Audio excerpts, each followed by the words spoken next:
Hi everybody, welcome to 5 Minute Ministries. I want to read a very unusual passage of Scripture.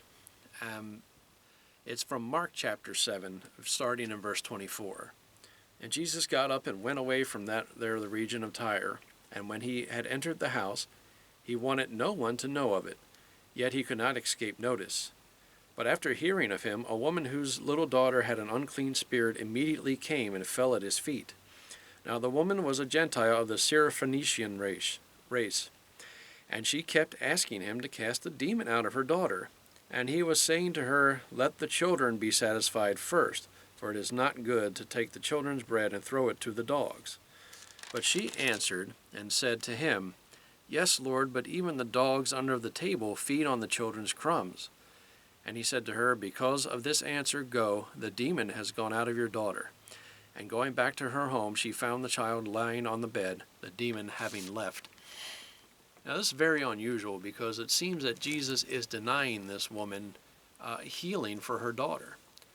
Part of the reason being, you notice Jesus uses the metaphor of the children and the dogs.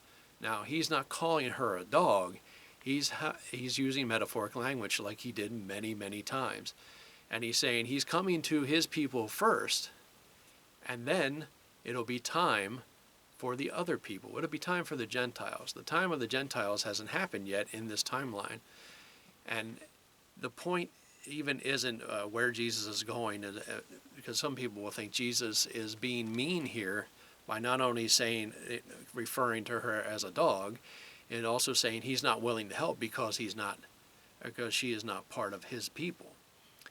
Now, God has a timeline that is not ours, but the point of this message is not who Jesus heals and who he doesn't. The point of the message is this woman. This woman did not demand anything from Jesus. She begged and she pleaded. And when Jesus said, "I have to deal with my people first," she said, "But even people who aren't your people should at least get the leftovers." She humbled herself. Now, she didn't take offense at the metaphor Jesus used. She took it as an opportunity to say, "Yes, it's true, but even the dogs will get something. And I'm begging you to give me at least something." And she humbled herself, realizing that she needed help. Now, people today don't think in that way. They beg and they plead for God to do something. God does not do what they think he should, and they get mad and they walk away. And they said, "You should have obeyed me, God," is the attitude. We have this entitlement attitude, especially in America, where where we're saying, "God, you have to do my will. You have to do things my way. You have to give me what I want, because that's who you are, right? You said if I ask in your name, you would give to me." Completely forgetting that there are other scriptures that go along with that, and there are stipulations and qualifications to what God does and does not give.